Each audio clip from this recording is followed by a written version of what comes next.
In the last days of November 1950, 12,000 men of the 1st Marine Division, along with a few thousand Army soldiers, found themselves trapped high in the mountains of North Korea near a reservoir called Chosin.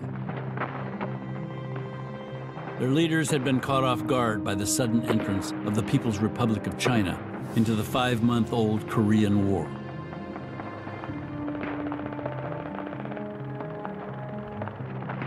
The Americans were surrounded, outnumbered, and at risk of annihilation.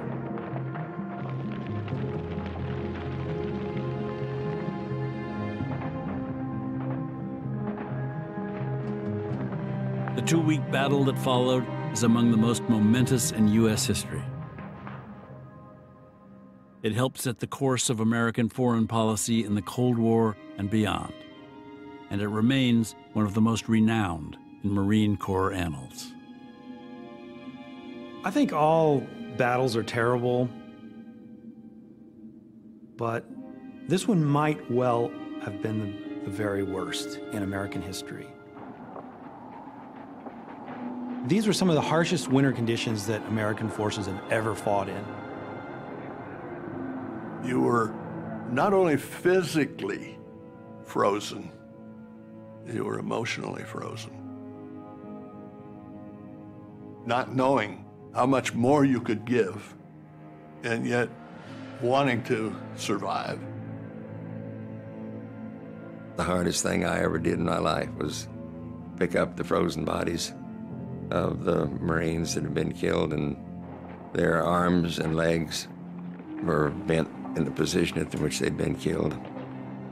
I wrote a letter home, dear Mom and Dad. By the time you get this letter, you're gonna know the Marine Corps has been annihilated, or we're coming out of here with some pretty good others.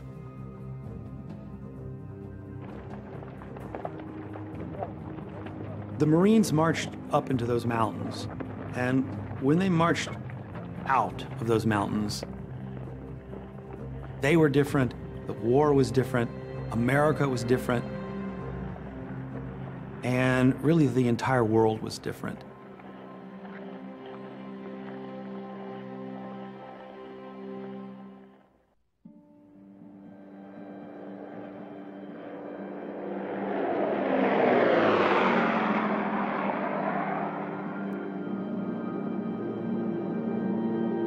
On Thanksgiving Day, 1950, American-led United Nations troops were on the march in North Korea.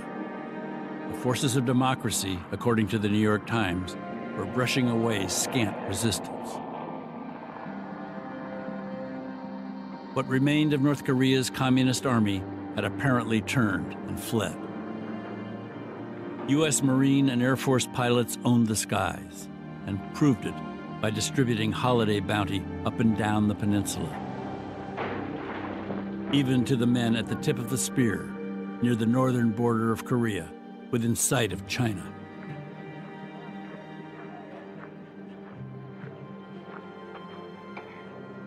They made a monumental effort to put that kind of meal out under those conditions, and it was wonderful.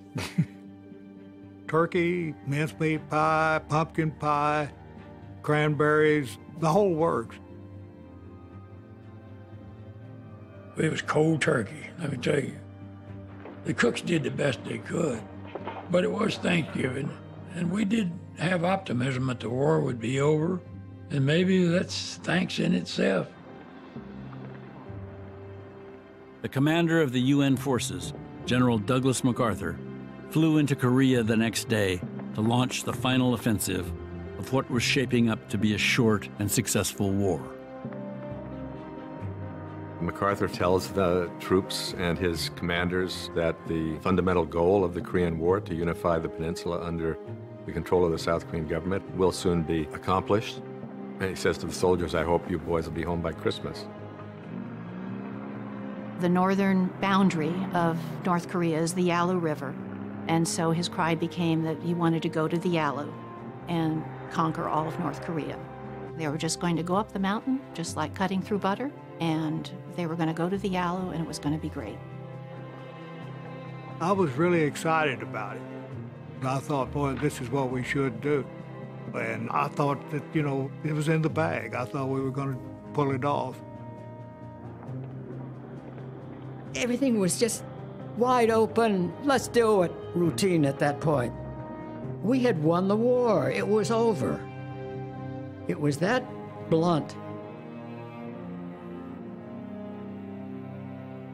5 months into the Korean War, American troops and commanders had reason for confidence.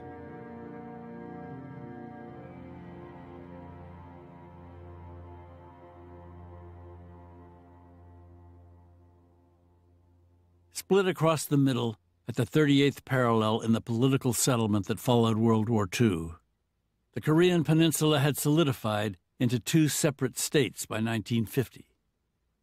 North Korea had the support of the Soviet Union and of Mao Zedong's new communist China. The United States and other Western democracies backed the South. This uneasy balance held until June 25, 1950. The North Korean army blasted through the 38th parallel that day, scattering South Korean defenses. It captured Seoul, the capital of the South, in less than 72 hours and kept going, making plain its goal to take the entire peninsula. When the North Koreans invaded, they had Soviet equipment, they had Soviet tanks, they had Soviet advisors. The American people believed that what was happening is that it was Stalin's proxy war against the United States. On hearing the grave news, President Truman flies to Washington from his Missouri home. The president described the invasion as a threat to the peace which cannot be tolerated. This is a direct challenge to the efforts of free nations to build the kind of world in which men can live in freedom and peace. This challenge has been presented squarely. We must meet it squarely. Within days of the invasion, the United Nations Security Council resolved to repel the North Koreans from the south and to restore peace and security in the area. The United States was to lead a multinational force tasked with enforcing the UN resolution. I was 20 years old when the war broke out. I knew very little about Korea, but I knew we were in direct conflict with the Soviet Union, and that the Soviets were out to spread communism worldwide. I knew that.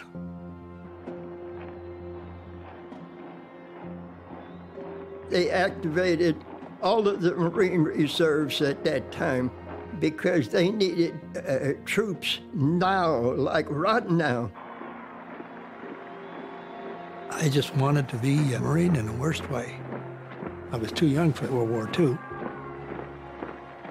There were at least 2,000 of us, all the same thing. We were kids just out of high school and all wanted to be a Marine, a gung-ho Marine, carry a rifle, shoot at somebody.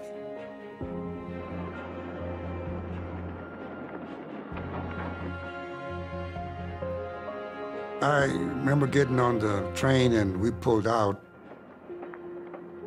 I remember my mother waving to us. But then later on I realized that she really wasn't waving. She was giving us her blessing as we drove by.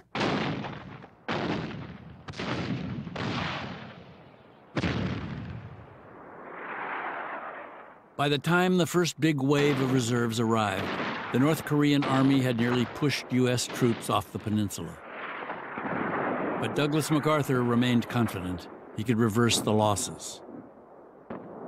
He ordered his forces to attack deep into enemy-held territory at the port of Incheon.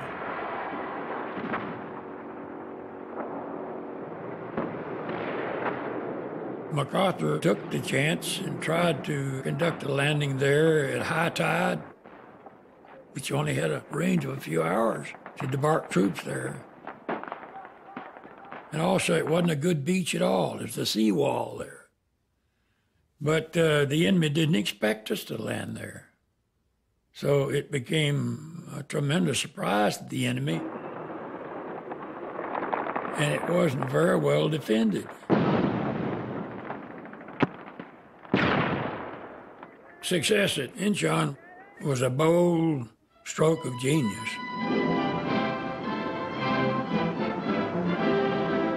On 16 September, the 1st Marine Division moves through Incheon. This city is recaptured against relatively light resistance. Allied casualties are few. As these men move through Incheon, their objective is Seoul. The success at Incheon changed everything. The North Korean supply line was cut. There was a direct route from Incheon into Seoul, which is the capital, and taking it was not only a military victory, but also a psychological one and a political one as well.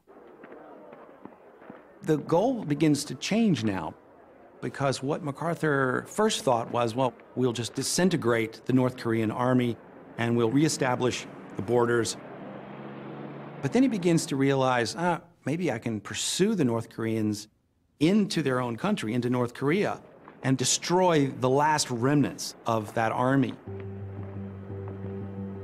It becomes this idea of taking the entire country. And it's not just MacArthur, it's really all the leaders in Washington. There's a glimpse of total victory. President Harry Truman had a major reservation. He was worried that Communist China might enter the war to defend the North Korean regime. His general waved it off. MacArthur was very disdainful of the Chinese as a fighting force. They were a peasant army, they weren't very well armed, they didn't have an air force to speak of. He really was quite scornful of this notion that the Chinese posed a threat. MacArthur's instructions from his bosses at the Joint Chiefs of Staff were to proceed with caution in North Korea. Only soldiers from South Korea would be allowed to fight all the way to the Chinese border. But MacArthur believed he knew best.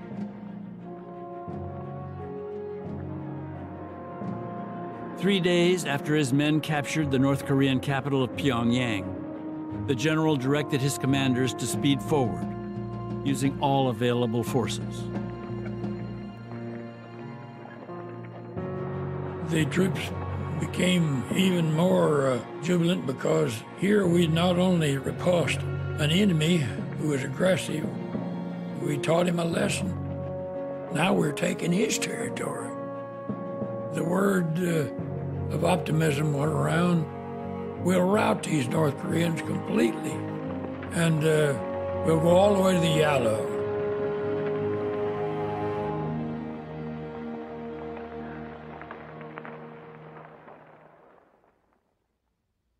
By the last week in November, MacArthur had the Yalu in his sights, and he had a plan to get there.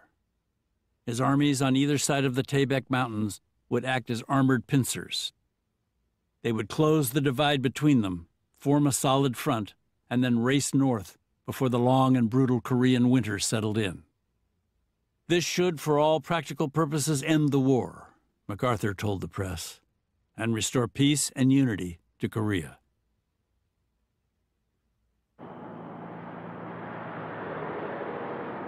I didn't know what the orders were.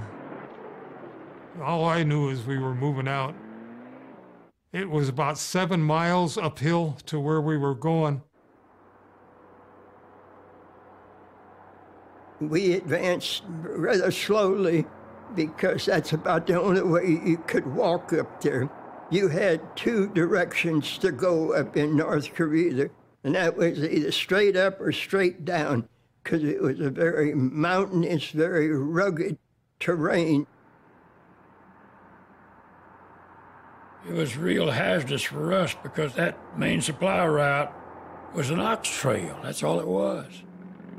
Oftentimes it's just 1 lane wide along a side hill cut with a big bank on one side and then a plunging cliff on the other.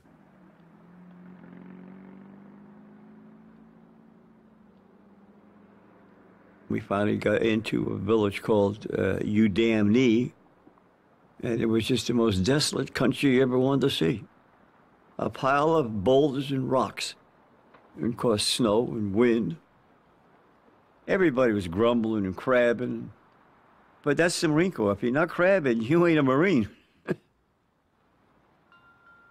The temperatures were plunging at night to as much as 25 below zero. And the northwest wind was blowing 15, 20 miles an hour out of Manchuria. But still, we were cheered up, thinking with optimism, well, we won't have to endure this for long. Maybe they're right. Maybe the war will be over.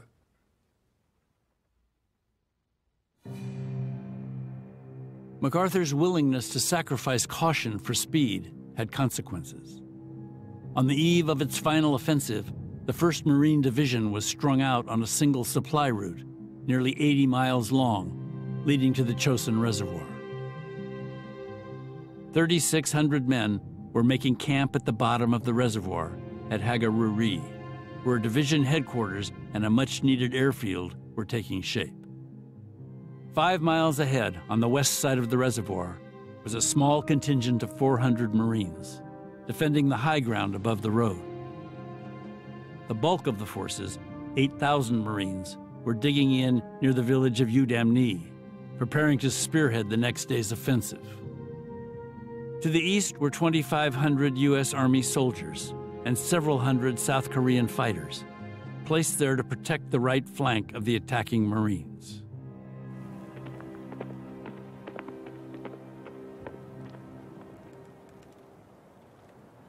As darkness fell on November 27th, the men on both sides of the reservoir were settling in for their last night of sleep before their big attack to the Yalu.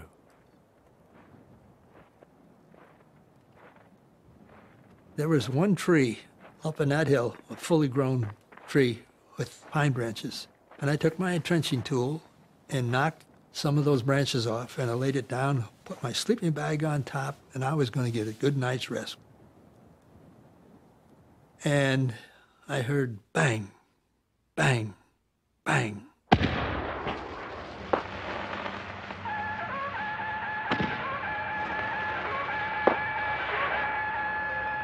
Flares, like a bugle blowing, whistles, clangs, screaming, and illumination flares were being shot up. And all you could see ahead of us was Chinese coming at us. A lot of them. You know, so we set up our fields of fire and defense positions, braced for the attack. The first sergeant was screaming for everybody out.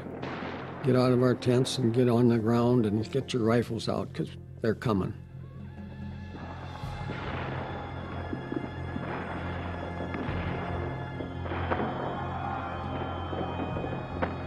All of a sudden, here come a whole bunch of Chinese. They were in these quilted uniforms, coming down inside our perimeter, down the valley, toward us. I shot the one nearest me, and he just staggered. I had to shoot him twice before he went down. Some Chinese communist jumps up about 10 yards out in front, and somebody yelled, "Duck, he's got a grenade." It's terrifying. You know you're going to die, and you wonder how it's going to happen. We used everything. We had our M1s, carbines, if you could get it to work. We had a machine gun, and it was just one solid field of fire as they come down. You didn't have to look where they were. They were back here, in front of you, around you, right in the middle of you. You'd be shooting, you'd be stabbing, you're using your rifle as a club. Sometimes it'd be 6, 8 feet away from you before you even knew it. And that's when either the bayonet or your rifle become a club.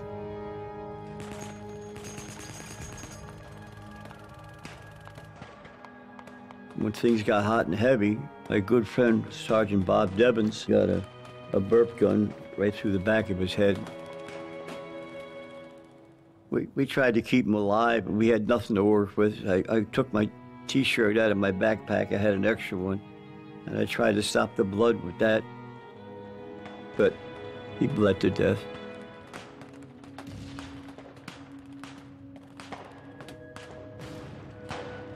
We were just hanging by a thread.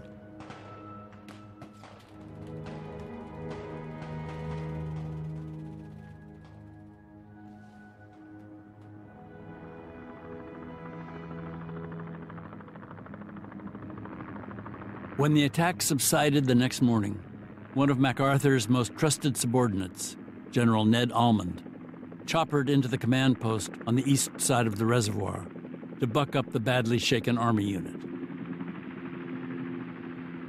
One of the highest-ranking officers on the ground, Lieutenant Colonel Donald Faith, was just then making sense of what had happened the night before. Faith told him, and it should have been convincing, "General, we're in deep trouble.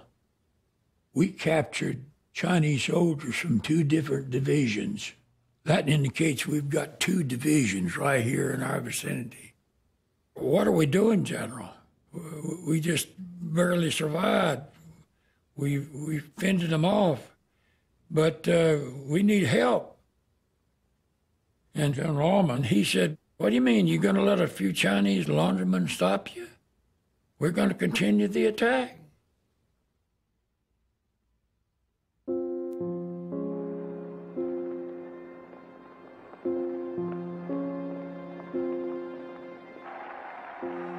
The leader of the People's Republic of China, Mao Zedong, had won a long and deadly civil war a year earlier and united the country under his communist flag.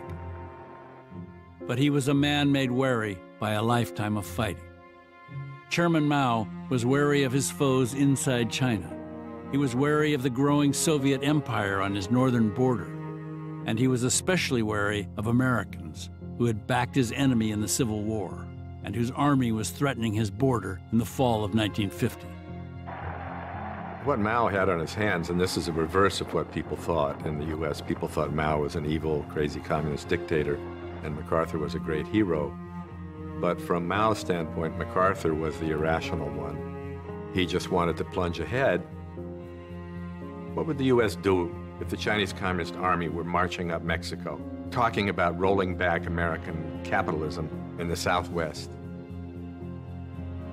Mao had begun preparations to enter the war in North Korea back in October, around the time MacArthur's troops first crossed the 38th parallel. When MacArthur's army kept pushing north, nearing the Chinese border, Mao set his battle plan in motion. U.S. intelligence knew that there were troops that were being amassed in Manchuria. We just didn't know what they were doing there, right? And of course, what they were doing there was slowly and quietly infiltrating into North Korea. The Chinese used the night cover to camouflage their movements, and they were moving away from the roads, hidden at night from our aircraft surveillance, and also in the daytime by staying within the forest under the trees. They moved at night and they stayed up on the ridge lines. The U.S. forces in general stayed on the roads and went hell-bent for the border. But meanwhile, in between the forces, Chinese were coming quietly down on foot.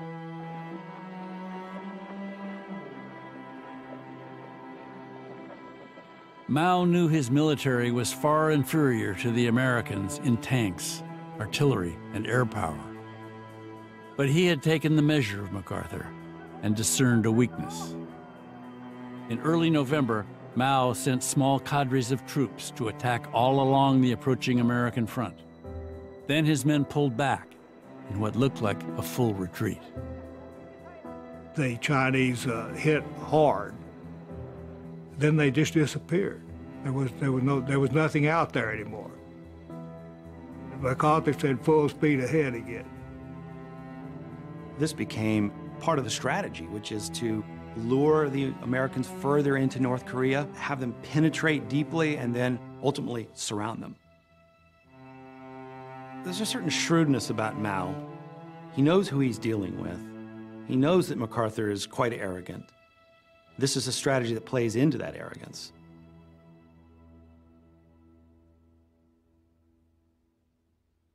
We had interrogated North Korean prisoners, North Korean civilians, and even a few Chinese. And what we learned from all these interrogations was that there are large amounts of Chinese army on the other side of the Yalu River, which is the border between North Korea and Manchuria. And we passed the word to division, division passed it to Corps, Corps passed it to Army, which was MacArthur. And he disbelieved that. He said, nah, they're not going to come into Korea. They couldn't seem to accept that, yes, the Chinese are coming down. Even when the first fingers touched us, it wasn't accepted. That it doesn't mean anything. It was that sort of thing in the headquarters. Huh.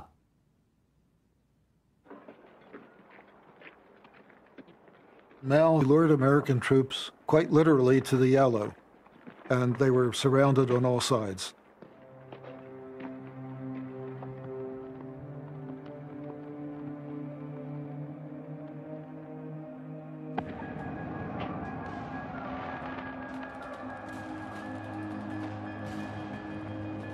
United Nations troops are obliged to fall back on all fronts in the face of attacks by Chinese friends.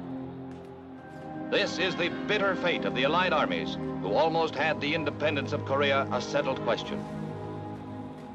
In Northeast Korea, the situation is even graver. Here, thousands of Marines and other United Nations forces are trapped.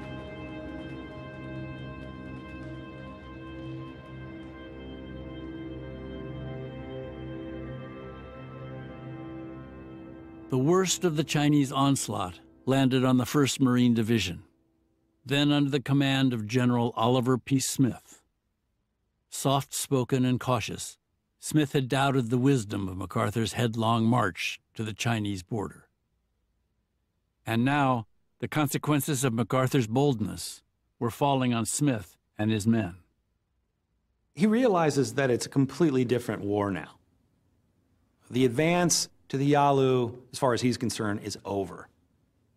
He genuinely feared that the entire 1st Marine Division was in jeopardy, that it could be wiped out. His job now was to figure out a way out of this trap.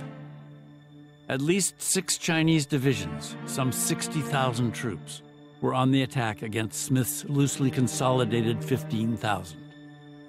Smith understood that his own headquarters at the village of Hagaru was on critical ground. Hagaru had not yet been attacked, but Smith knew the Chinese were coming. The crossroads town had to be held if there was to be any hope of extracting his endangered men. Hagaru was very thinly defended. There really weren't very many combat troops there at all. General Smith had cooks and bakers and PX people, and he had the engineers that were building the field. It was a really motley crew. While American fighter planes kept the Chinese pinned down, Smith pushed his engineers to finish construction of the airstrip so pilots could fly in reinforcements. And he deployed almost every man at his disposal to defend the perimeter of Hagaru. Many at a spot called East Hill, the high ground that rose above the ammunition dump.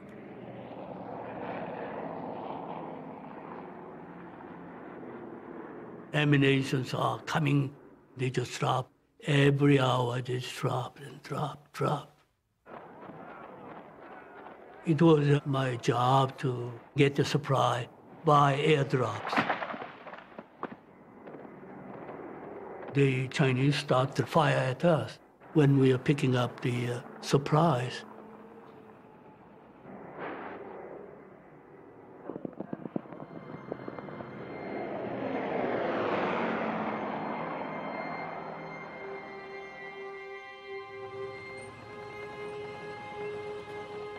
The vital airdrops ceased, as darkness descended on Hagaru just before 5 o'clock on November 28th. The men dug in to hold East Hill could see the engineers at work under floodlights, racing to finish the airstrip below.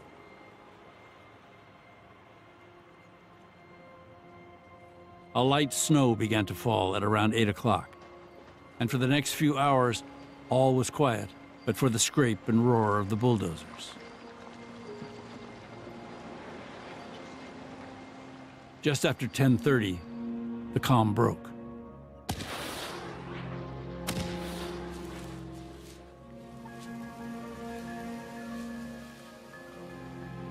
The Chinese recognized the fact that East Hill was the key. So they really concentrated it that night. We were at the bottom to halfway up the hill, and not with infantry. We had engineers, artillerymen, cooks and bakers, whoever we could gather. You have to do it. You have to hold it.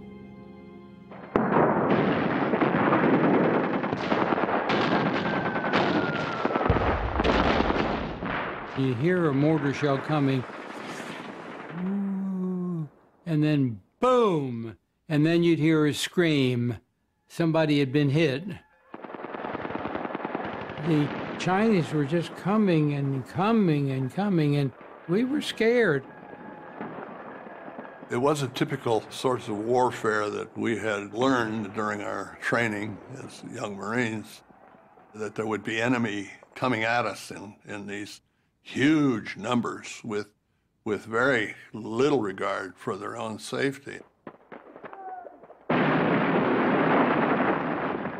The only way they could overwhelm us was with sheer force of numbers. First wave would all have weapons. The second wave wouldn't all have weapons. They would pick up weapons of the first wave. And the third wave would be commissars with burp guns. Nobody retreats. Smith's men were hugely outnumbered. The Chinese divisions were coming in from all sides. Smith was really doubtful whether Hagaru could actually hold.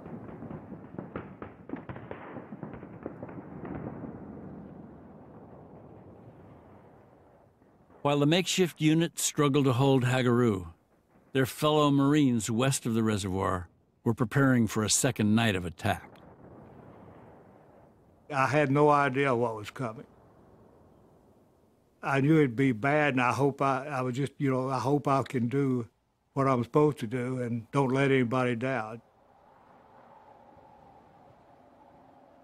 You learn to control your emotions. You pledge yourself to fight for your buddy, and he has the same to fight for me. So he's not going to leave me there, and I'm not going to leave him there either.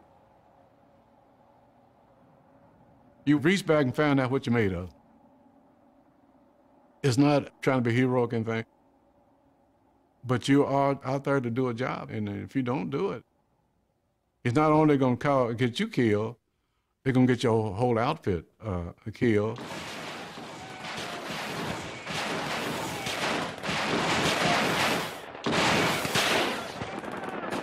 They really came down on us. They overrun our position. Our machine guns were firing so hot and heavy they were burning the barrels out. There were a few times that I actually had to take the damn machine gun and turn it all the way around and fire over the heads of our own men that were behind us because they were breaking through. Now they're starting to move up the hill, and we were shooting at them. And so now I'm firing, and people are starting to run through on the side of the rocks that way from us, maybe 5-10 yards that way. So my rifle jams now. And this guy throws a hand grenade over. I took one step and the hand grenade went off. I feel myself flying through the air, but I don't feel myself hit the ground.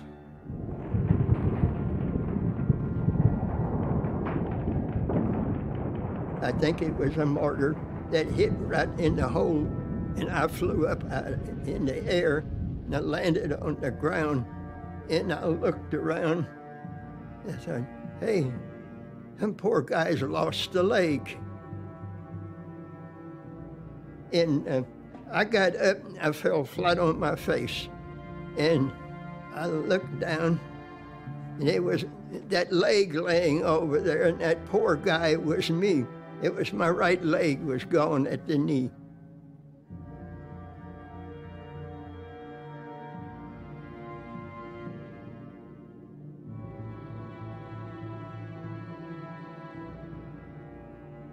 I prayed that night for the first time in my life. God, don't let me die. Not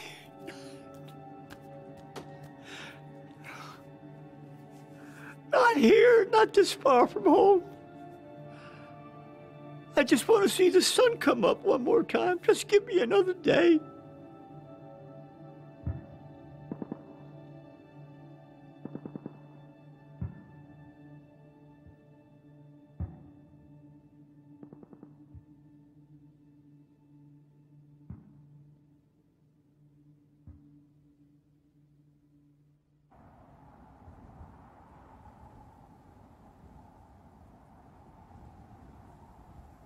When the first light of morning rose, the Chinese retreated back to their daytime hiding spots.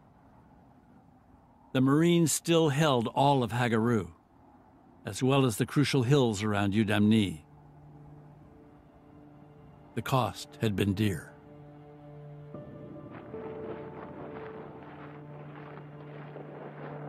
I found this one Marine, he was on top of the hill. He was in a hole that I thought he was dead. Oh, he was nothing moving at all, but you could see his eyes moving. His face was all ash and gray, and we picked him up and we carried and drug him all down the hill to the aid station.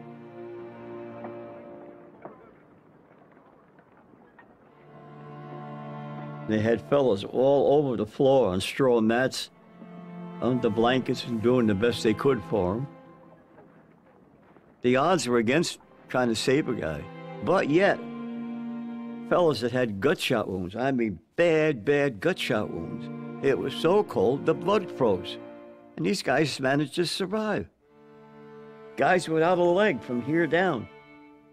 It was so cold, everything congealed, and they managed to live. They'd lost their leg, they were still alive.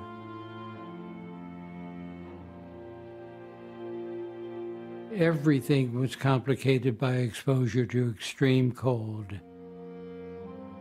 They had stopped bleeding because the area froze, and then when we got them, we looked at them, and as they thawed, they started bleeding, and we discovered 4 or 5 additional bullet holes. You did the best you could do, and when you finished, you moved on to the next patient.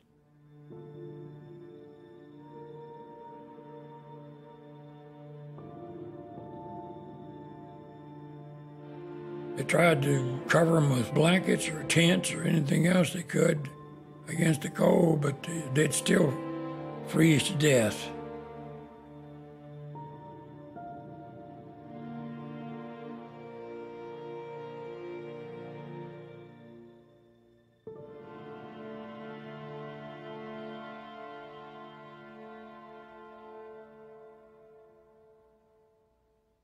That morning's after-battle reports were sobering. General O.P. Smith wasn't sure how much longer the men at Udamni could hold on. There was little word from the badly outnumbered Army units on the east side of the reservoir. Even worse, the Chinese had now driven far south of Hagaru, cut the main supply road behind Smith, and attacked the 1st Marine garrison at Kodori, just 11 miles away. Hagaru was now menaced on 3 sides. Smith was really worried that Hagaru was going to fall and that the fighting at East Hill was reaching a critical point. He desperately needed reinforcements. We needed more tanks, more infantry. We needed people to reinforce. Just before 10 o'clock on the third morning of the battle, at Smith's order, 922 men left Coterie to reinforce Hagaru. Under the direction of British Lieutenant Colonel Douglas Drysdale, the task force comprised 235 British commandos with a few attached American units, 141 supply vehicles, and 29 tanks. Smith felt that if Drysdale didn't make it, Hagaru would not hold, and that would lead to the destruction of the entire division.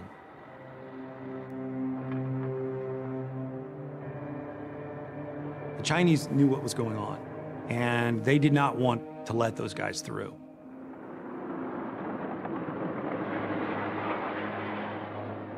It started out well, but it took time. And then we ran into a lot of machine gun, mortar, heavy mortar fire, and we got bogged down.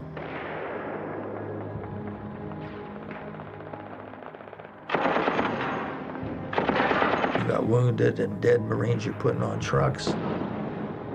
Trucks are being blown up, they're being shot up. As each truck stopped, the men on that truck had to protect that truck. That was their war. You didn't know what was happening 2 trucks in front of you or 2 trucks behind you. The Chinese cut off and destroyed the middle of Drysdale's convoy. The men at the rear turned and fought their way back to Coterie. Drysdale radioed Smith to report the unfolding disaster. When Drysdale called General Smith, he wanted to know if he should turn around and go back to Coterie. General Smith knew that he had to have these reinforcements. He told him to come ahead at all costs. I told my assistant gunner, "This doesn't look good, Joe."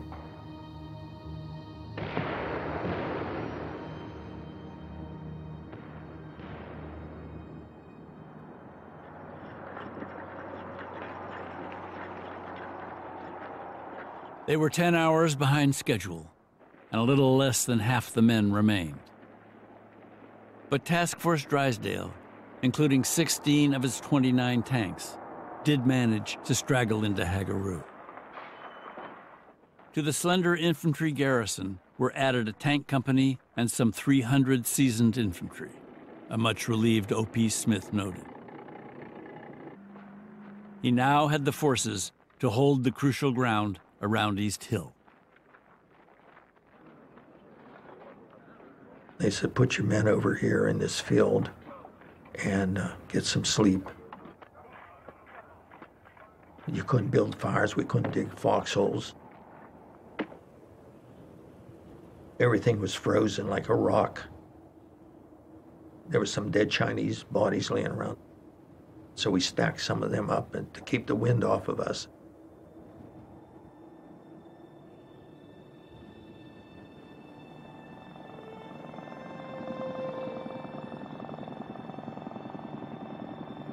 The condition of the Army unit in the mountains east of the reservoir was still largely unknown. General Smith's headquarters had lost contact with the commander now in charge, Lieutenant Colonel Donald Faith. The men down on the ground were growing anxious. The Chinese forces were increasing all the time. We had a throng around us. It looked like an entire division or a division and a half.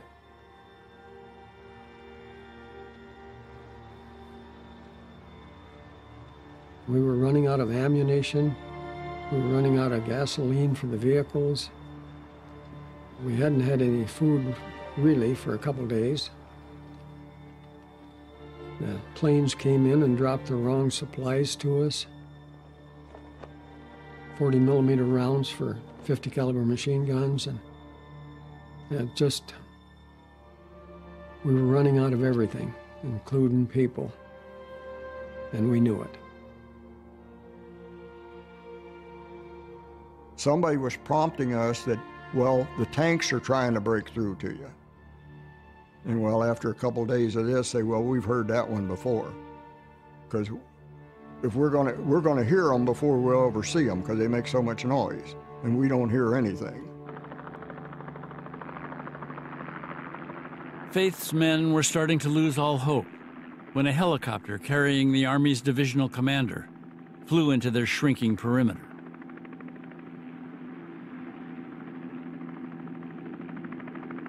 We exhilarated for a moment because we thought help was on its way. Here was our division commander. He was showing concern. Here he was. That means help must be on its way. But that wasn't the message. The general said, "You're going to get no help." We had to fight our own way out.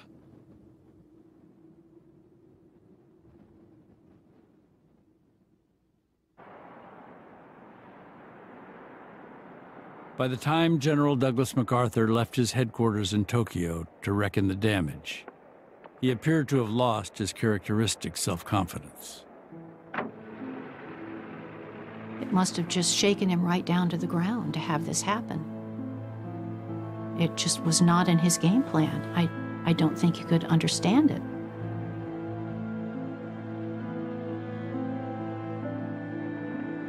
The Chinese had redrawn the battle map in less than 72 hours.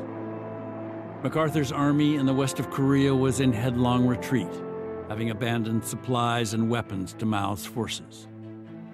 His 1st Marine Division at the Chosin Reservoir, outnumbered in some places by more than 10 to 1, was threatened with extinction.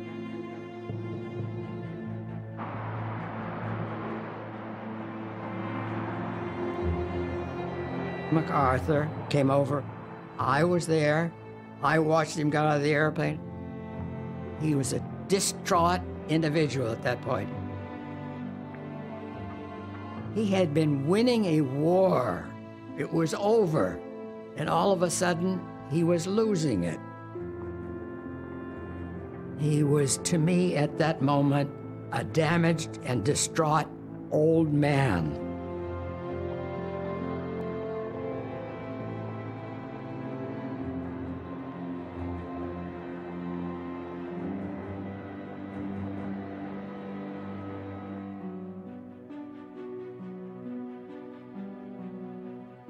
Every newspaper and every magazine was just full of the news. My wife didn't know anything about the details of it, but the headlines is big and broad. 31st Infantry annihilated.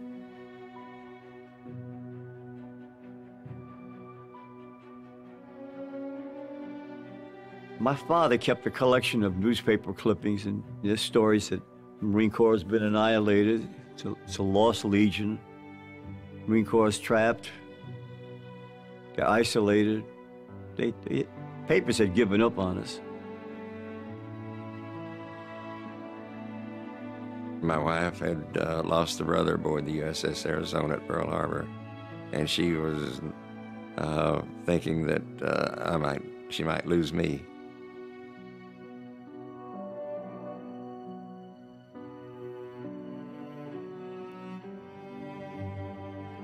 My grandmother would have been listening on the radio, and one of the famous broadcasters of the time said, if anyone has a son or a husband in the 1st Marine Division, pray for them. They may be lost.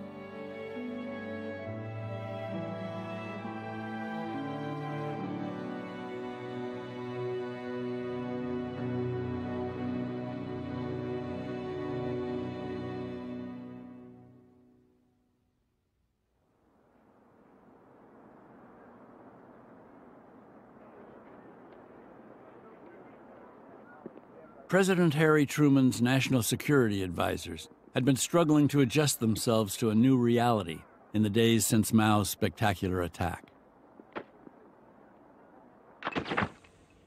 They admitted among themselves that the United States lacked the resources to defeat the Chinese in a protracted war in Korea. The best they could hope for was to draw a line somewhere on the peninsula, shore it up, hand it over to the South Koreans, and get out with some measure of honor intact. But top officials at the Pentagon weren't sure they had enough troops to hold any line. Press reports filled with talk of World War III and of the Soviet Union rolling into Western Europe while the U.S. was distracted in Asia. Truman even hinted he was willing to unleash the atomic bomb in defense of South Korea. If aggression is successful in Korea, we can expect it to spread throughout Asia and Europe and to this hemisphere. We are fighting in Korea for our own national security and survival. No one really seems to have the answer. But Truman is very clear that he is not going to give up Korea. This is a tremendously significant moment in American history. The talk is that our very civilization is on the line here.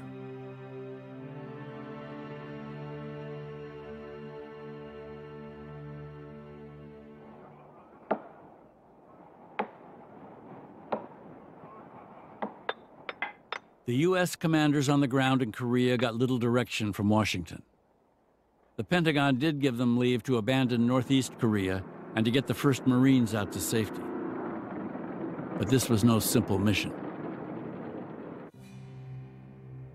General Smith's men would have to make their way from the top of the Chosin Reservoir, through Hagaru, Kotori, and all the way to the Sea of Japan, 78 miles into the teeth of a subarctic winter, through tens of thousands of Chinese soldiers waiting in the high ground above the single road out.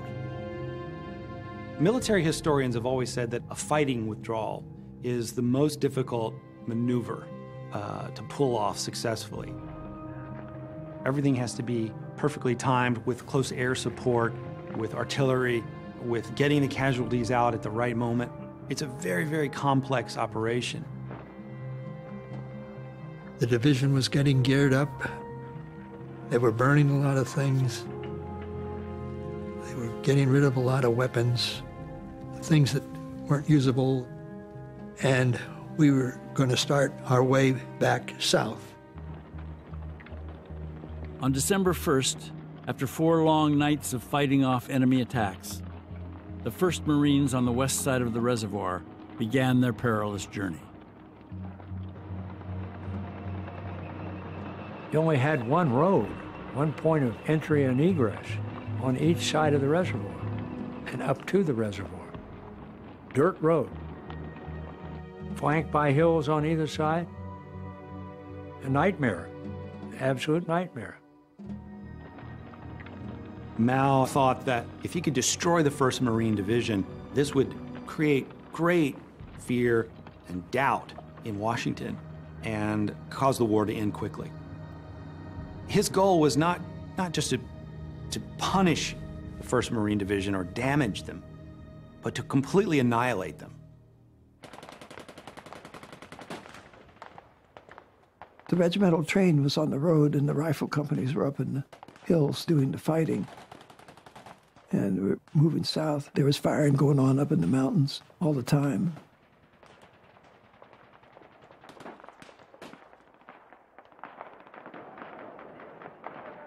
We were going up hills and down hills because the enemy was all around us, and you could hear firefights going on all over the place. We were taking the high ground along the way to try to cover the road wherever possible. And we were going up this hill, and the guy next to me was from Alabama. This shell went off between him and I. And as it knocked me around and down, but as I spun around, he was falling. He had his hand up like that, and the blood was just gushing. It looked like his whole face was torn off.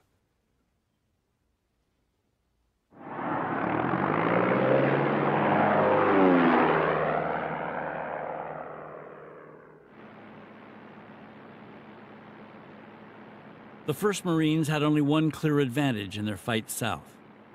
The United States still controlled the skies. Air Force and Marine pilots from nearby Yanpo Airfield and Navy pilots from carriers in the Sea of Japan were quick to answer calls from spotters on the ground. Our job was just to try to keep the numbers down so the Chinese wouldn't completely overrun the Marines just by sheer numbers. We had multiple missions almost every day. You really had to be on your toes. Mountain peaks were all over the place. Plus the fact that we had some very bad weather.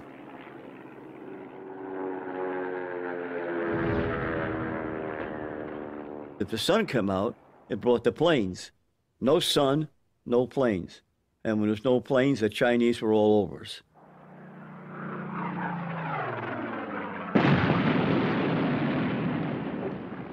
That's the big thing about this Chosin Reservoir operation. We did so much close air support. And close is really close.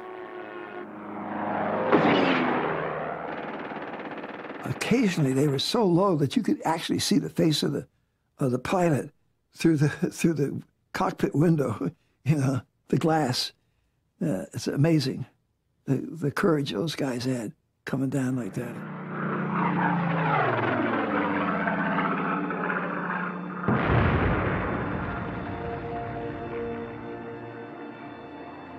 The serious stuff that we saw was napalm.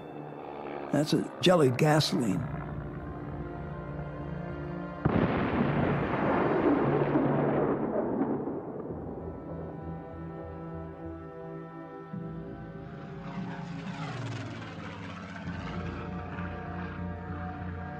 Napalm was a new device. It is very potent stuff. When that explodes, it covers a big area, and it can do a tremendous amount of damage. You walked through an area where the napalm had hit the enemy, and their bodies were burned.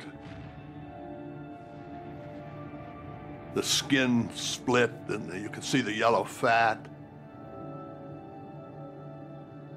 And there were smells that to this day I can't get rid of.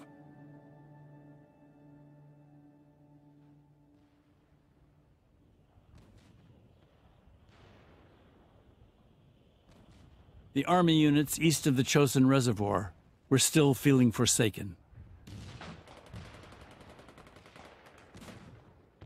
They were holding out against a force of Chinese that outnumbered them by as much as 10 to 1. The dead and wounded were increasing day and night. Supplies dwindled. And there had been no word from General Smith in Hagaroo. Lieutenant Colonel Faith, he said, well, I've got all these wounded, and I've got no orders to withdraw. So he makes up his mind, we're going to pull out of there. We're going to try to make a run for it and go back to Hagaroo. We knew that our tank company had been at Hudong Ni, and we'd hoped maybe if we could join up with the tanks with their firepower, that then we would be escorted in safely to the Marines' Hagaroo. Once we get back to the tank, we got it made. We're home free. We got supplies back there and everything. We had 400 to 450 wounded that had to be carried by truck. And the only way we could load them was to triple deck them. We stacked layers of wounded in the trucks. The dead, you had to leave. You had to stack them on a pile. We had to leave them. We had to strip the dead of their clothing in order to provide some warmth for those wounded on the trucks. We also went through the clothes looking for ammunition We were so short of ammunition. It was grotesque, it really was. Horrible. Nightmare.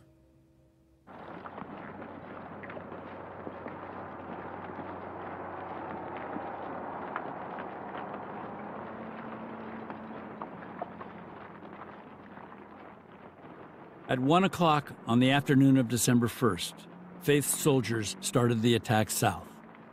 They were cheered at first to hear the roar of fighter planes overhead.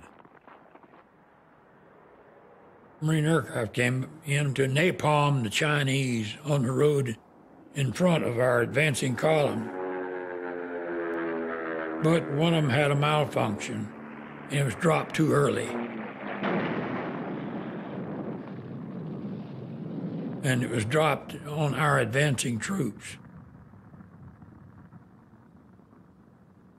There was this blast of fire, and a lot of the guys that were in front of it didn't get back up.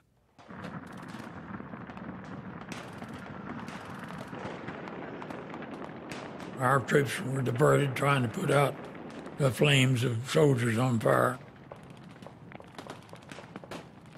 It was disconcerting, to say the least.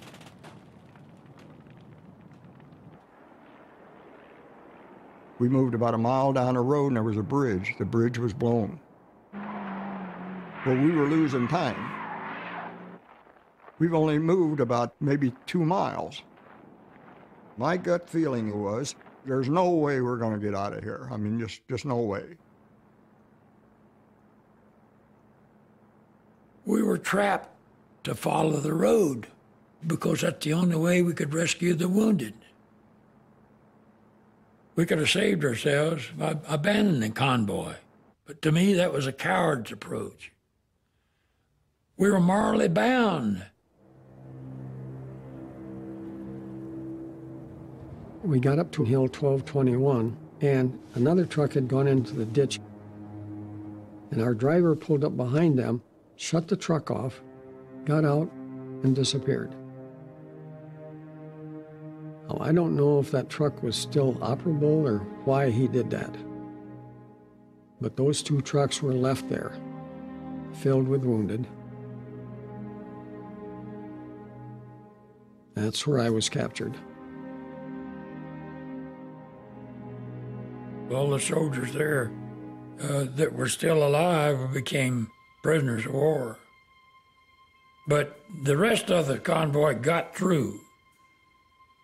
We got down to where we hoped we'd meet up with the tanks, only to see them gone. Our hopes were dashed. We thought we were on the goal line. He said, here's our goal post. I said, sorry about that, you're only on the 50-yard line. You got 4 more miles to go. So we were totally on our own, and that's when it all fell apart.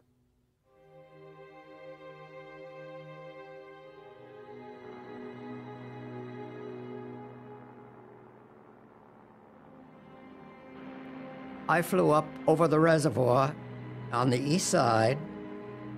I could see every movement on the ground. The Chinese were coming down the ridge line and attacking this army unit on the road. And I watched them gradually being overwhelmed.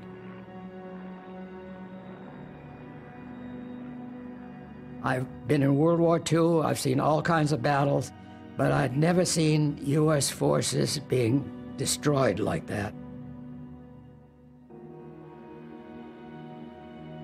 We watched one truck on fire in which the wounded, their clothing on fire, screaming in agony. I never have felt so desperate in my life that I could do nothing about it. Most of us have already calculated the situation. Figure, well, we've done everything we can. It was like every man for himself at that point.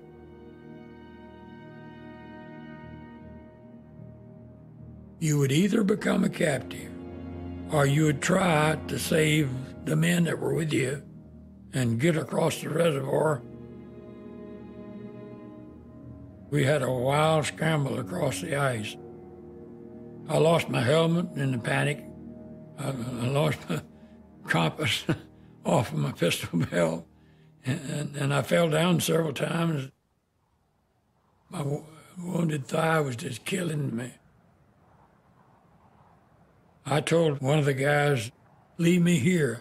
I can't make it any further. I'm spent."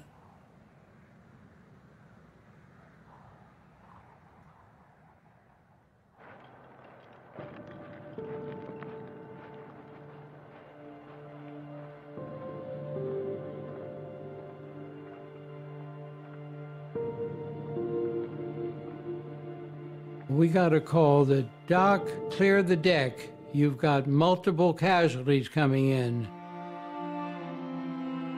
And here come, over a period of about 3 days, several hundred Army casualties. And many of them had been out on the ice for 2 and 3 days. When they came in, these men were frozen, literally frozen.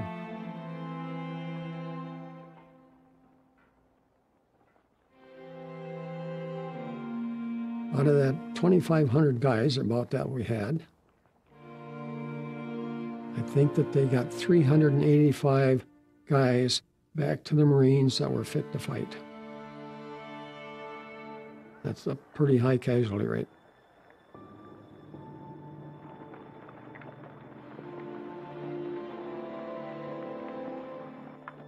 When we finally walked in to Hagaree, we were like walking corpses from having been neglected for 5 days.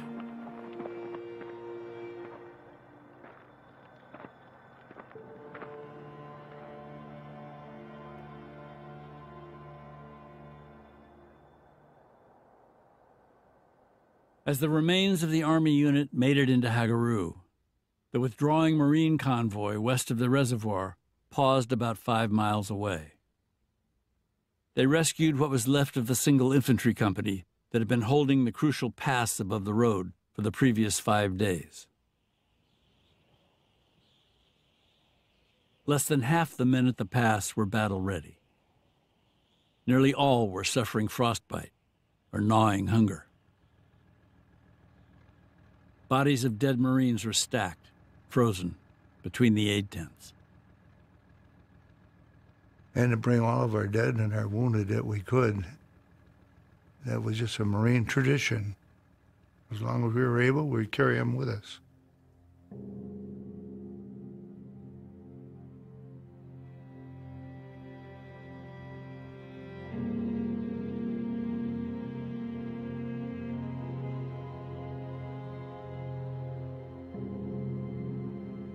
Most of the wounded were able to walk, and those that couldn't walk rode on vehicles. They were piled up on trucks and on backs of tanks and on artillery pieces.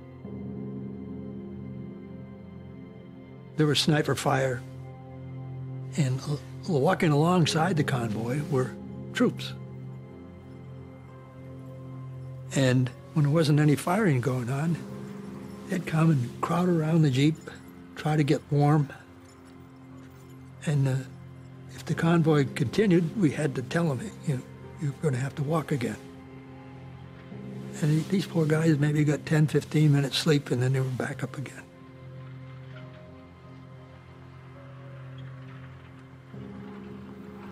We didn't have a chance to sleep, so you'd fall asleep walking. And there was no food, no water.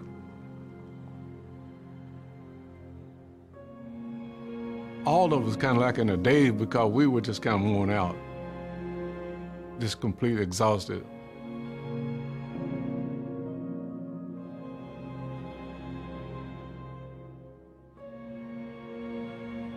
The Chinese are constantly throwing up roadblocks, logs and rocks and boulders, anything to slow down the convoy so they can begin to attack them.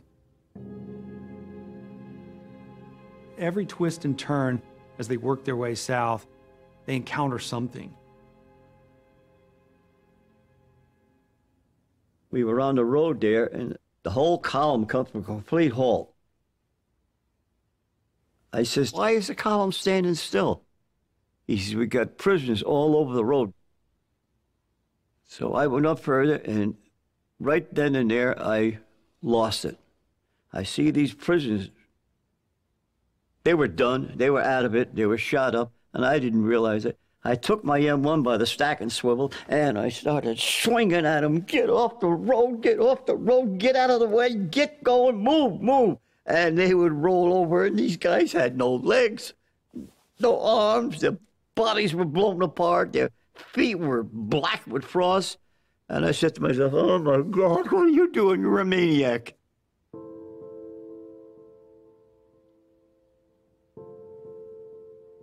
You're not the same person. You're a different person. You're just something you never thought you'd be.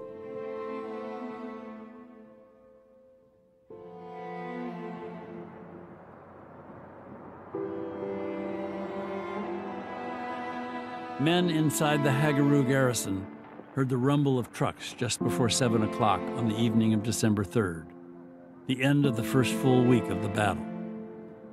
Then they spotted the lights at the head of the Marine convoy from Udamni, moving toward the northernmost checkpoint of the perimeter. As we got near the lines, we were aware that we were getting into Hagaru.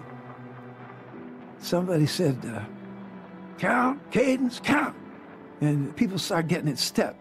You could hear the shoe packs. First clumpity, clump, clump, clumpity, and then there was clump, clump, clump. People were getting in step. We were marching.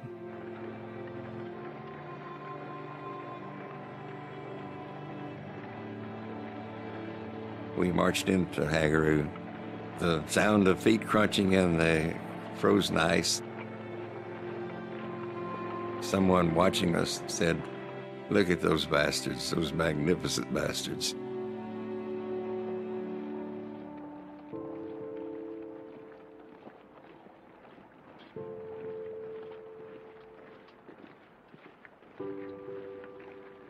Somebody started singing the Marine Corps hymn. I couldn't believe it. They're singing the Marine Corps hymn. We're coming through the lines. And somebody handed me a canteen cup full of hot coffee and a box of graham crackers. And I just sat down in the snow and had probably the best meal I ever had in my life.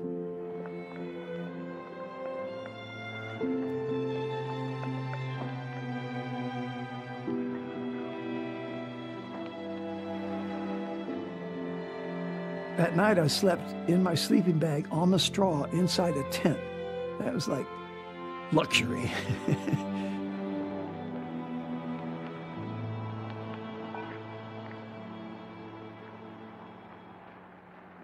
After the Marines regiments had gotten back from west of the reservoir and consolidated there was a lot of correspondence there, too. Time magazine, Life. They said, "General, it's not like for Marines to retreat." Jim Smith told him, "Retreat, hell. We're just advancing to the rear." Smith bristled at the notion that this was a withdrawal or a retreat. There was no front, there was no rear. He was surrounded in all directions, and therefore any movement in any direction is essentially an attack. When General Smith insisted his men were not retreating, but attacking in another direction, at least one reporter in the camp suspected the bravado was masking a deep concern. "As I looked at the battered men," she wrote, "I wondered if they could possibly have the strength to make this final punch."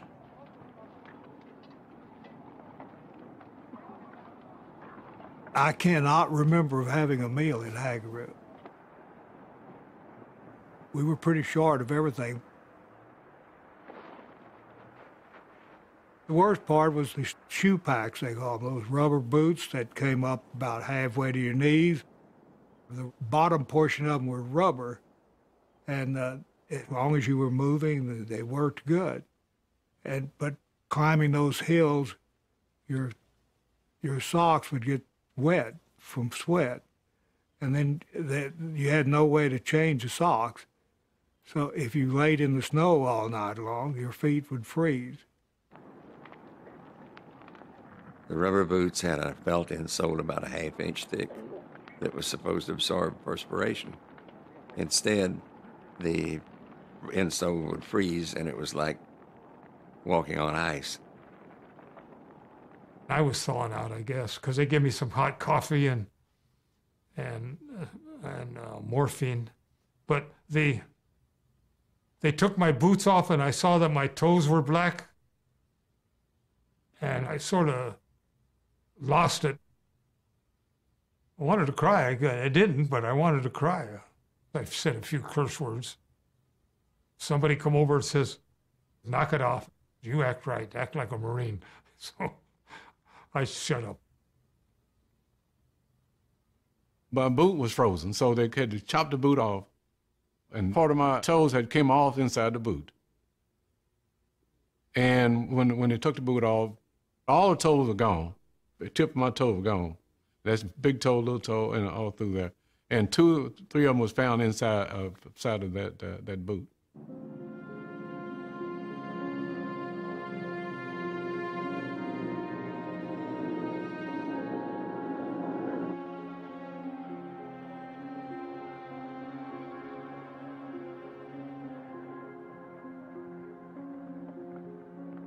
One of the miracles of Hagaru and the Battle of Chosin is that they flew out 4,500 wounded on C-47s. It's almost impossible.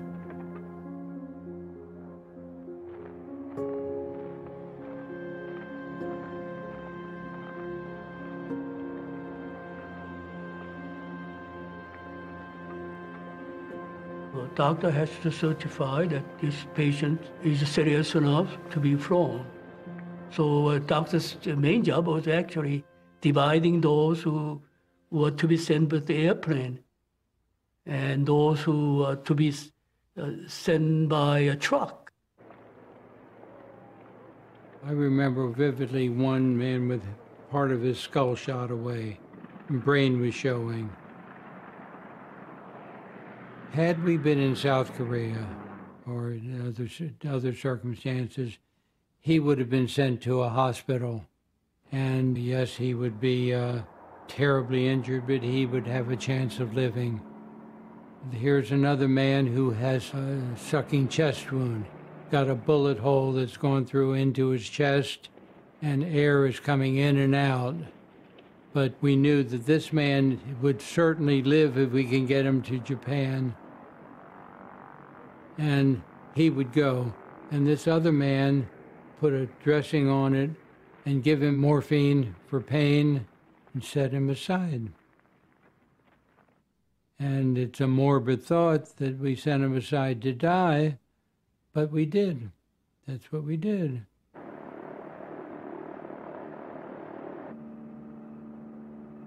There must have been 20 of us, maybe 30 of us on board. And we flew for about an hour and a half, maybe 2 hours from Hagaru to Japan. And when I got to Japan, then I felt, wow, I'm out of this war zone and, I'm really going to be okay.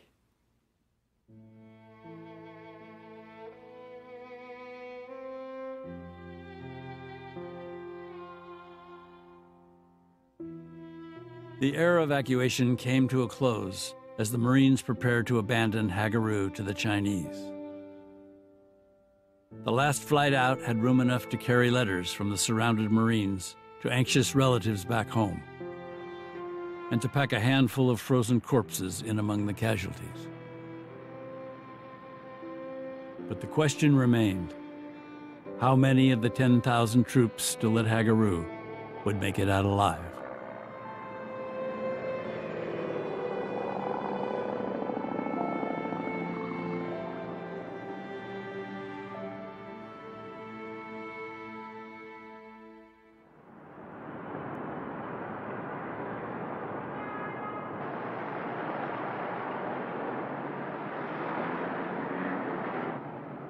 As the Marines at Hagaru braced for the next battle in their fight for survival, their head officer was in New York City, laying down a new marker in America's Cold War strategy. Idealism is fine, the Marine Commandant told a defense industry gathering. But if we are to assume leadership in a free world, we must have armed forces to make our will felt wherever our interest is threatened. In the State Department and in the Department of Defense, what they are talking about is making the United States essentially, in perpetuity, the policeman of the world. Anywhere where communism is going to rear its head, we have to be ready to attack it. President Truman was preparing to declare a national state of emergency to galvanize the country in an effort to roll back what he called communist imperialism. We had to get strong fast, said one of Truman's advisors, even if it meant giving up such things as refrigerators and television. What the December 1950 crisis did was to convince the American people that they had to spend a lot more money and make a lot more sacrifices in a Cold War that had turned hot in Korea and might turn hot someplace else. And as a result of that, you had fundamental changes in American history. That built the national security state, built military bases abroad, a large standing army for the first time in U.S. history. And all of that transpired in December 1950, courtesy of the Chinese intervention.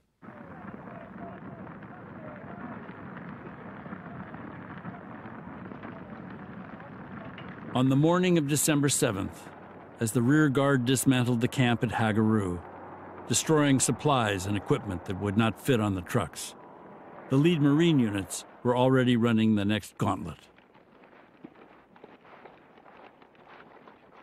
When we left Hagaru and we're moving on toward Kotari, there were Chinese all over the side of the mountain. And I was standing up behind our Jeep trailer, which was all fully loaded.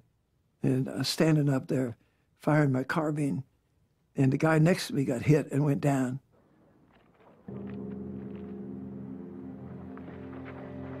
One of the worst things of all is sitting on the lines and one of your fellow Marines is shot. And in his last dying breath, he's calling for his mother. And nothing is sadder or more heart-wrenching than hearing that.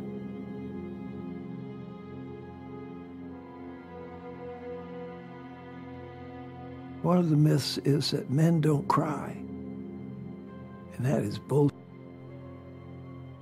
I saw people cry, especially when their friends got hit.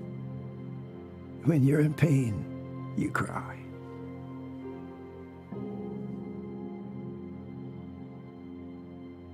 You had a feeling of isolation.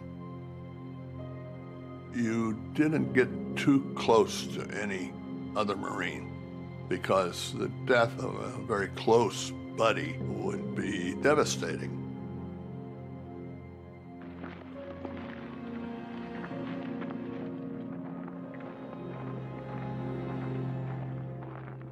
All of a sudden, it was automatic weapon fire coming out of this bunker. And so the Southern Marine and I crawled up the side of the hill to this bunker and threw in grenades.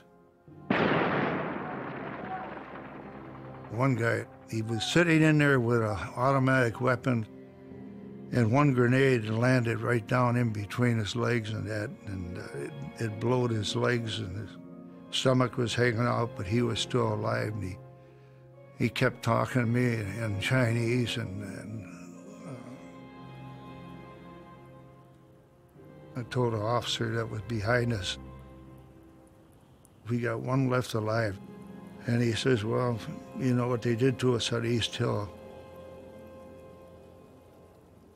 But as he was talking to me and was he telling me about his family, was he pleading to me to dispatch him, and well, he was trying to save me, but he was going to die anyway. He was just all toward the people with that, they dispatched him.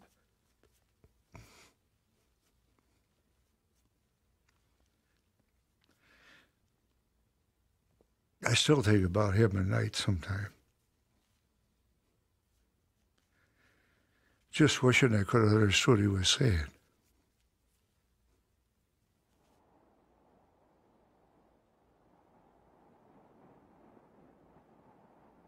It's nothing to kill him at a distance. It's when you look a man in the eye, that's different.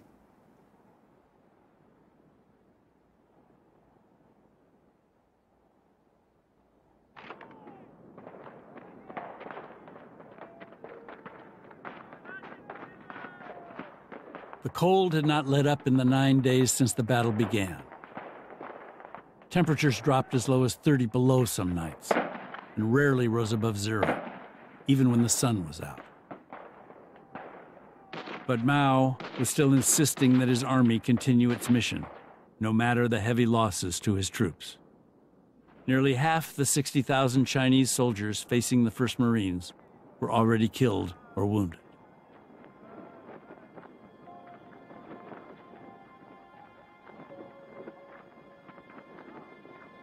When they're coming at you, especially at night, you look at them as a superhuman. You feel like that there's nothing you can do to stop them, really.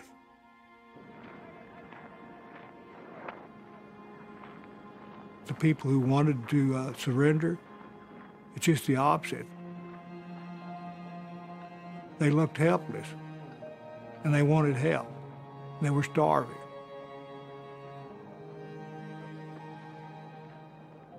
The Chinese were sent into battle without proper clothing, without enough ammunition, without enough food, many of them. A lot of them had to just sort of fend for themselves, and many of them perished during the winter.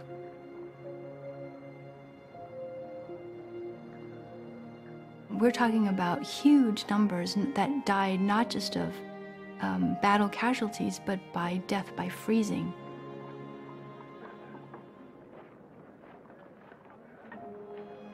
On their feet, all they had was sneakers. You'd see a prisoner, and his feet was like a block of ice. I remember seeing a prisoner one time, his ears were swollen up this big, like a potato. You know, it looked like somebody, the potato on either side of his head that somebody nicked with a knife, you know, they're bursting from having been frozen.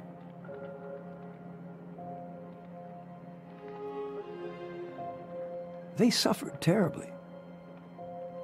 A lot worse than we did.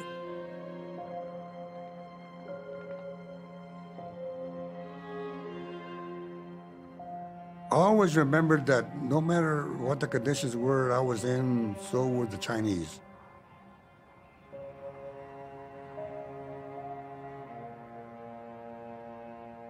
Up to this day, if I were to meet a Chinese soldier that was there, I'd hug him like a brother. Because I know he suffered the same thing I did.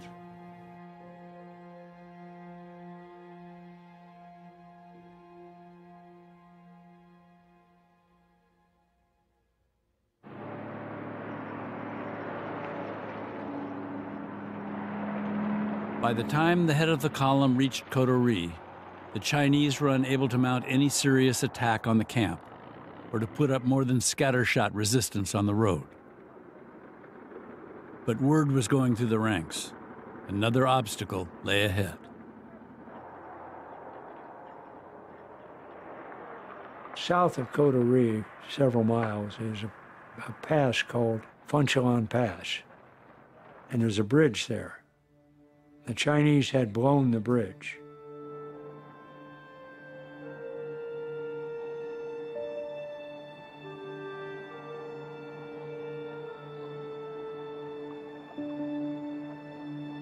We had to have a bridge put in. We had to have a way to cross that canyon. Otherwise, we wouldn't have got our vehicles out, we wouldn't have got our wounded out.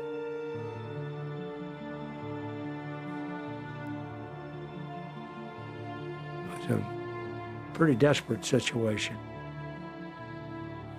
If memory serves me right, it was probably about a span of about 24 feet. And there we were with a big hole. We can't go nowhere.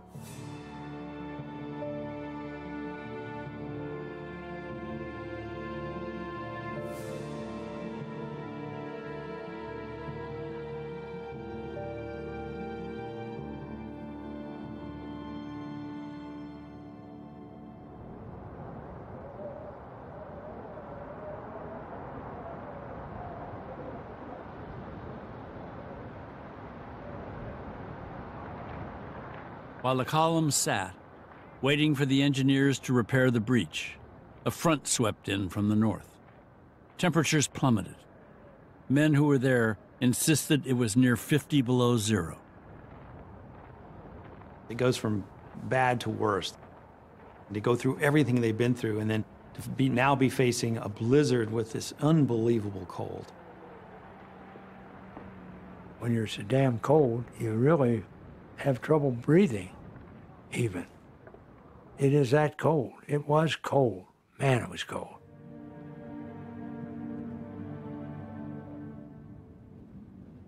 It is so cold that you just cannot function physically and mentally too.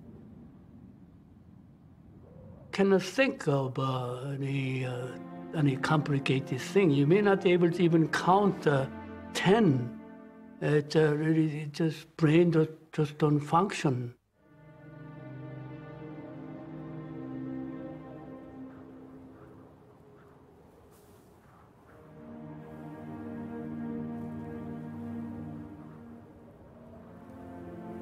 One of the tricks I learned was to catch a nap by sitting on my helmet, which had a round bottom. And as I'd fall asleep, I'd fall over and wake up. But just before I'd fall asleep, I'd feel warm and at total peace. And I think that's the way it feels just before you freeze to death.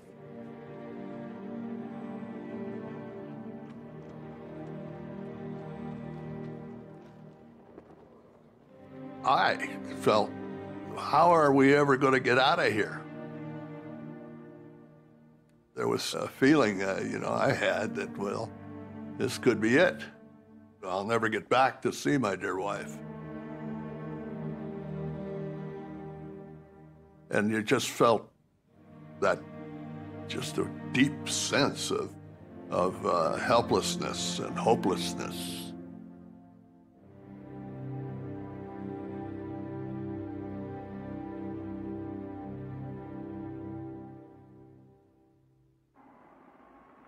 At KOREA, the Marine commanders had to make choices about what they would be able to haul out on the remaining trucks and what they would have to leave behind. They used some explosives to blast off the top part of the dirt. And then they could get a bulldozer blade in there, and they made a big hole. They really had a difficult time because they had to blast and bulldoze a huge pit.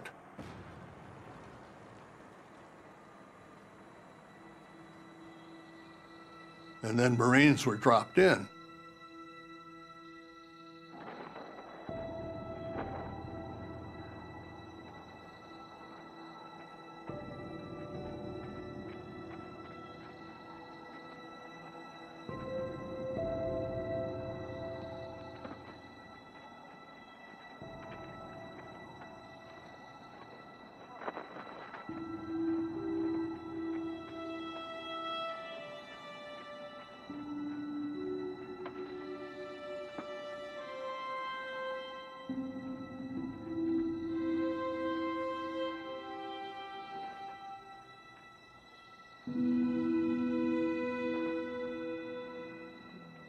They buried 117 right behind my howitzer.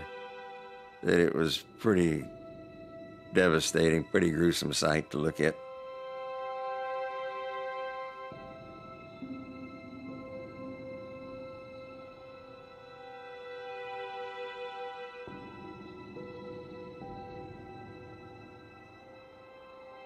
One very close buddy, he was a Detroiter, and he was killed at UDMNE. And I had the feeling that, he and some others that I knew were being dropped into that hole.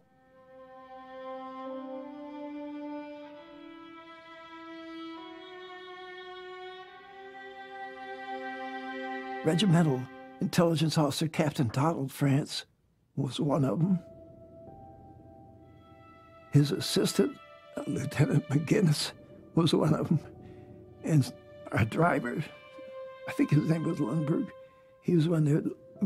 They all put him in this hole and just covered it up. That's all the best we could do at that point.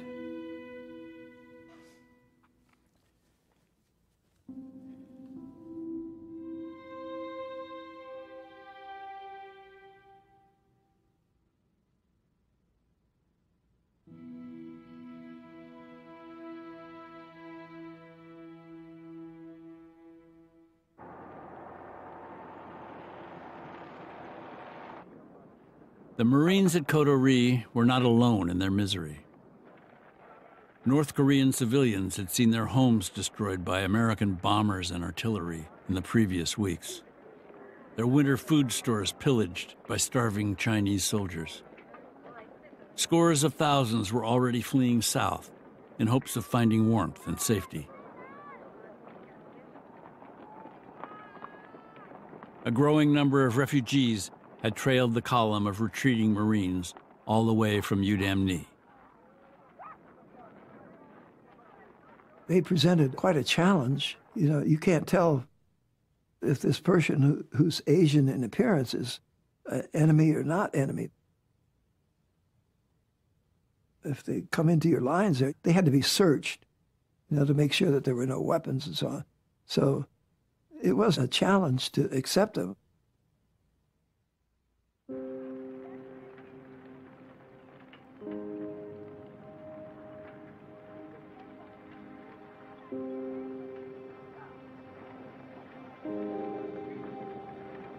They didn't have food. They didn't have near the gear that we had. I don't know how they'd be able to do it. I mean, it was heartbreaking. The kids crying and carrying on, and there's nothing you could really do for them. What can you do? There's so many of them. All you can do is pray God that they fare well and make it through the day and the night and the next day and so forth, and until they get to a place where they can be safe. I remember seeing old people, old women, old men, and there were reports of women even having babies out there in this sub-zero, 30 below zero or 40 below zero.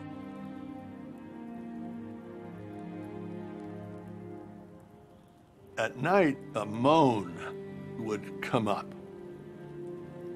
and it was sort of a collective moan. The suffering that they went through.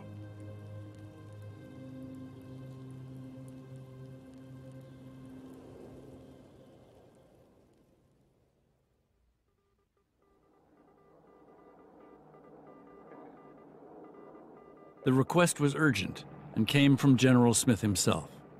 So the Air Force agreed to undertake an operation never before attempted.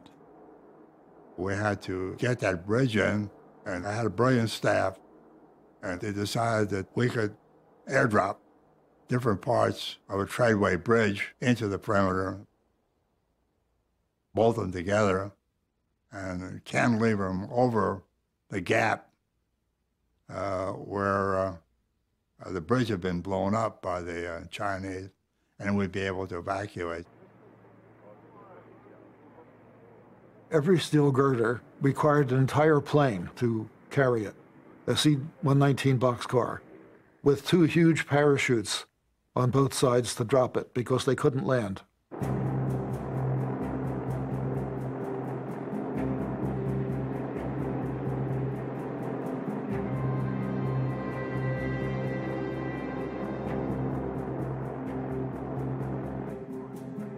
Flying boxcars head for the area where the plight of the beleaguered troops has aroused the entire nation. Bridge sections to replace a crossing blasted by the Reds are parachuted to reopen the only escape route. This is the first time a bridge has ever been airdropped.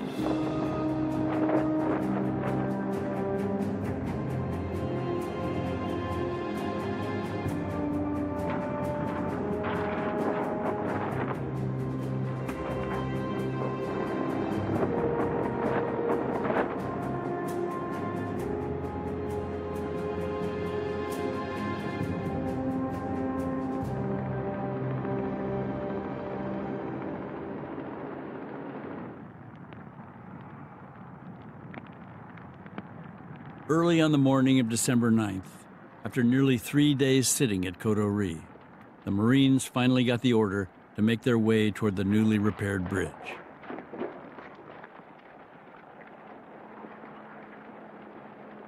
When we are walking, we feel we are surviving.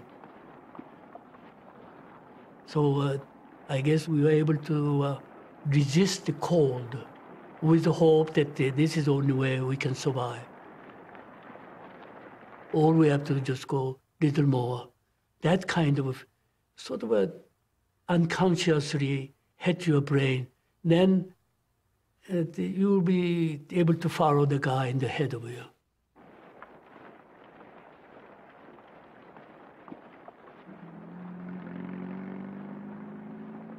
We came down and walked along that single-lane road with Chinese shooting at us, but we sort of ignored it. Every once in a while, you'd hear somebody yell out with a scream. You knew they got hit. But you just kept putting one foot ahead of the other. There was nothing you could do about it. There was nowhere to go, nowhere to hide, nowhere to take cover. And so you accepted your fate.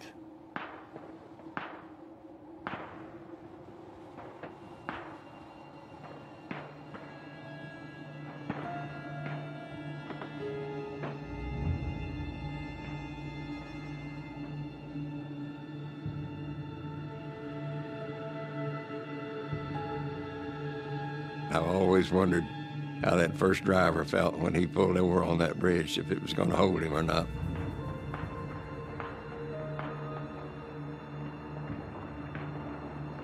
Nothing like this had ever been tried before. No one was sure it was going to work.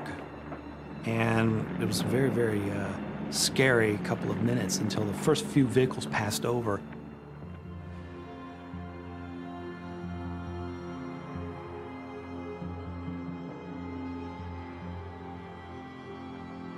And the men who marched across could look down through the gap and see 500 feet, 1,000 feet down into the valley.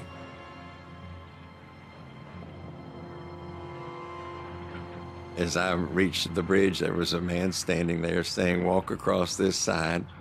And I knew then that I was glad it wasn't daylight because I couldn't see down what I was going over.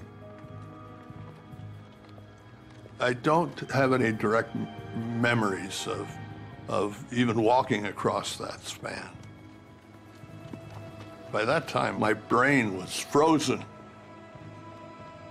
All I knew is don't stop.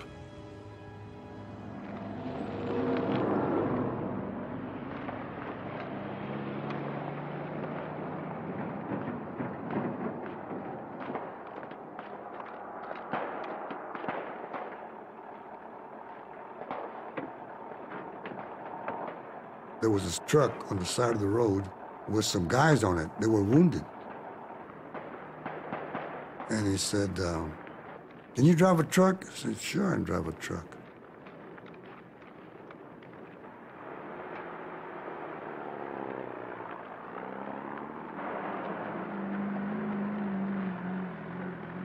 So I actually drove a truck across that chasm with his wounded guys back there, and the Chinese trying to kill the drivers.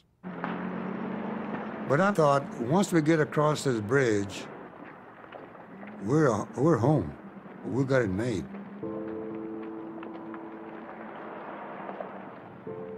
It took almost 2 days to move the 14,000 surviving troops, along with trucks, tanks and artillery pieces over the makeshift bridge.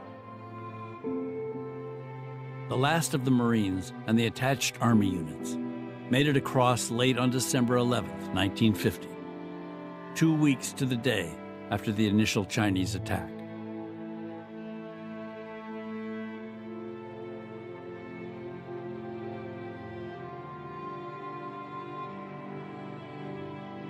Coming down into the flatter land off of the mountains, it got warmer.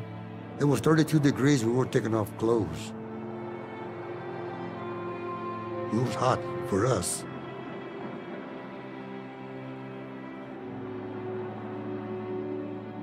There's a feeling of elation that you don't have anybody shooting at you anymore. You're not shooting back. Just total relax. Happy to be alive.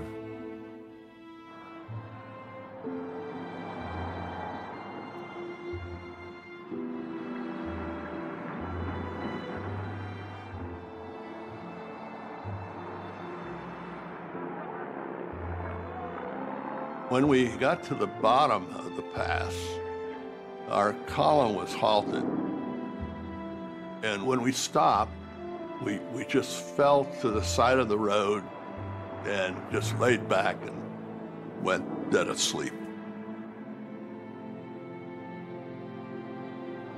We were so exhausted, we didn't have much left.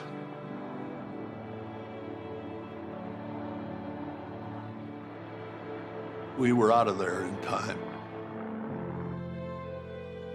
Just in time.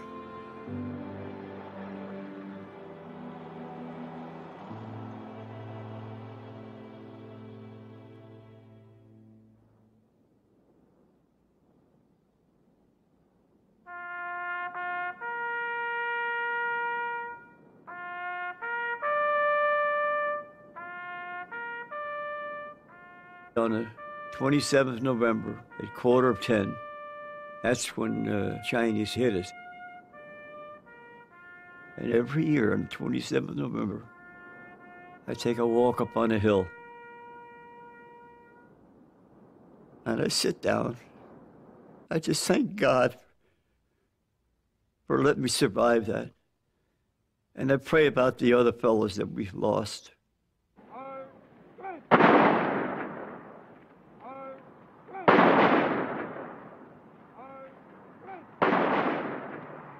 It's a testimony to the Marines that so many of them survived it and managed to fight their way out.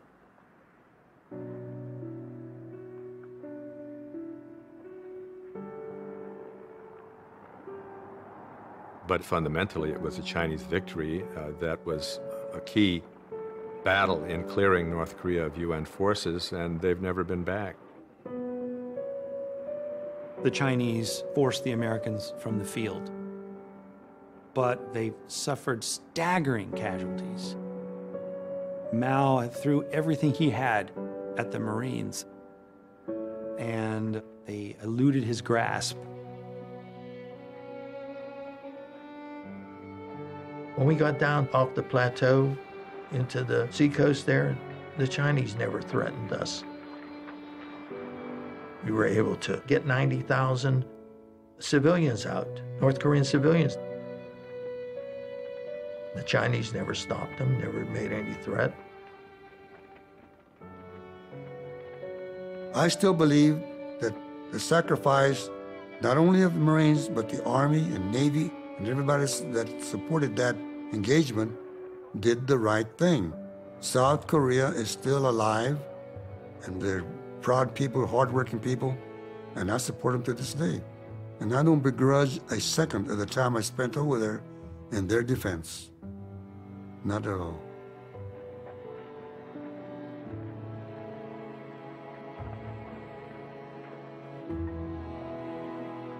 They used to say that it's a forgotten war. I have to say it's a winning war. We didn't win it in the sense of reuniting North and South Korea. That didn't happen. But we were able to maintain South Korea as a viable country. And what we were able to maintain was worth the fighting, worth every bit of it. And I'm proud to have been part of that.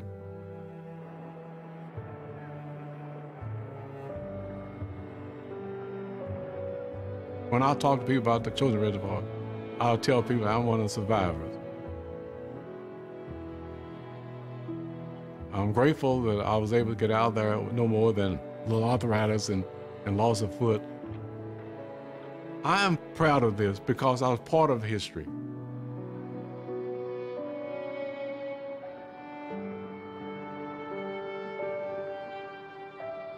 It was something that has stayed with me my entire adult life. I didn't realize what an impact that experience would have on my soul, on my being.